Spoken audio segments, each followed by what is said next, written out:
Hey everyone. So I'm here to talk about Druidry again. I think this is my third video about the Druids and what it means to be a Druid.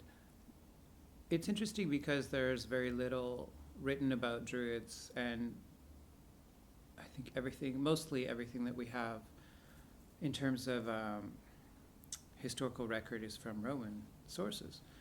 And so I've just seen two videos about Druidry recently.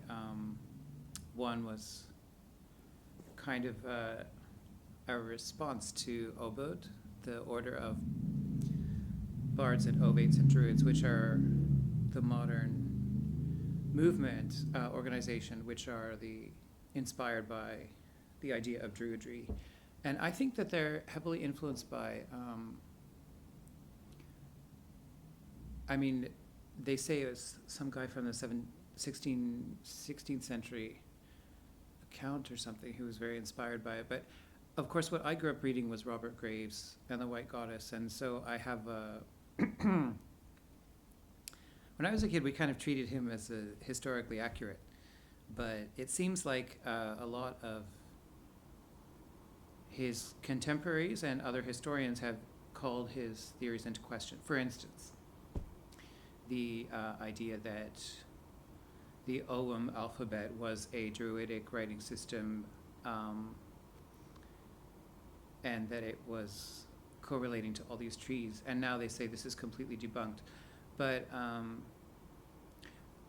look, and I looked it up, and I can kind of see why they say that. But I also feel like it's interesting how every time something is declared to be the truth and then it's declared to be debunked, it's not really gone into in any detail why it was debunked, and also why the person who claimed that thought what they did in the first place.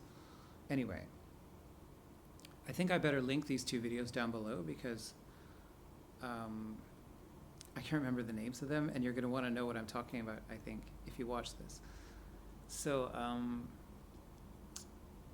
So yeah, this guy is called the Real Druids, and so he's basically responding to OBOD, and he's basically saying that the OBOD organization that we see today at Stonehenge and whatnot has nothing to do with ancient Druids, and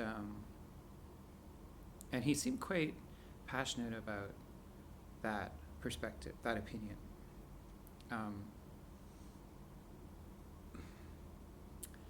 Now, the only thing, I actually watched his whole video, and he's as if not more rambling than I am, but the two things that he said that I actually questioned, one was that Boadicea or Boadicea was a druid, which I've never heard, and I thought that was quite a bold claim for someone who was making a video debunking all kinds of bold claims. And then the other thing was that they had found votive pieces in Anglesey in 1939 during the Second World War. They were trying to build an aerodrome, and supposedly they dug up some votive wooden relics. He did not say in his video what size they were, or whether they were statues or staffs or kind of totem type things, or tablets or whatever. But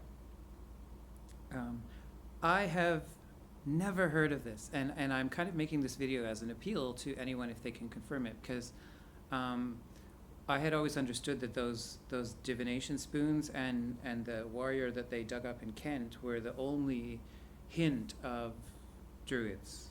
As far as archaeology is concerned, they cannot even say that Druids exist. We call them a historical fact because of the fact that several different Roman sources talked about them, and there's a word for them in all the Gaelic and Celtic languages. I apologize to all of you who are offended by my pronunciation of the word Celtic, which is Celtic, but my mother always said Celtic, and I'm a fan of the soft C, and I think the reason that people don't like it is because it's more Celtic to say Celtic, because that would be more the pronunciation. I think it's more Roman to use the soft C. Anyway, rambling. I'm rambling. Yes. Oh, yes. So that's my response to that guy's video. Is where, where can we see online pictures of these discoveries, and did it really happen? Because I've never heard of that. Another guy told me that I was chatting with on Facebook that he had heard that a staff had been dug up at Anglesey that was linked to the Druids, but there's been no real follow-up about that either. So as far as I know, and then it's interesting because the archaeological evidence that is accepted by historians is this warrior that they dug up in Kent.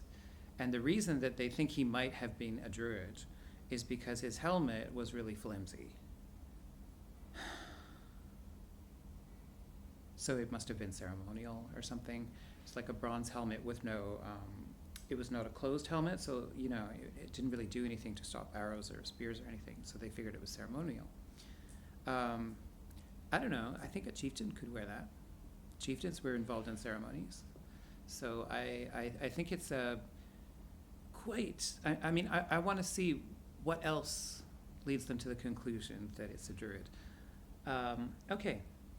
Now on to the second video that I saw, which was made by a person who, I don't know if she was giving a lesson on Druidry, and it seemed to me to be about OBOD, or at least inspired by OBOD. Maybe she's OBOD herself, I don't know.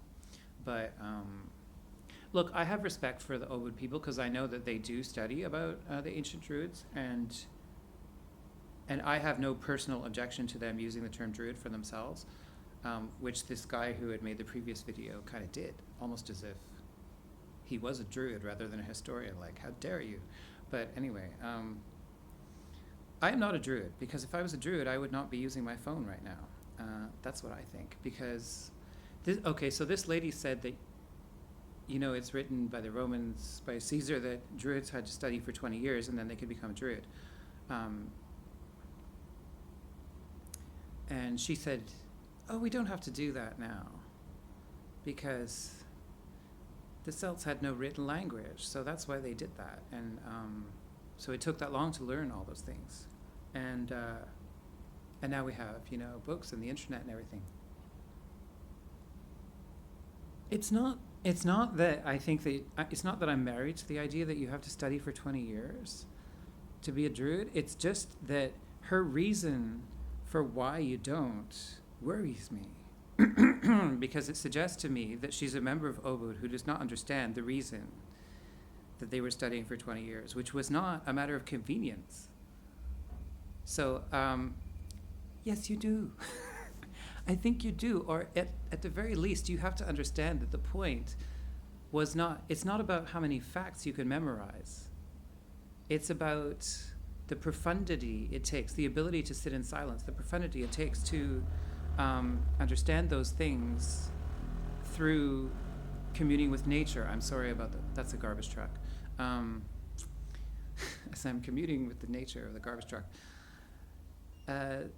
Because, look, the whole mindset of the Druids, as I understood it, admittedly, and this was a little bit influenced by Robert Graves, but was that they had Ogham, the script, and they strictly did not use it for anything sacred, including storytelling, because storytelling was sacred, and it was only used for inventory because they didn't trust anything that was where you're using like a proxy to record information, because they thought that actually distorts it way more than the broken telephone syndrome, where you have one human being talking to another.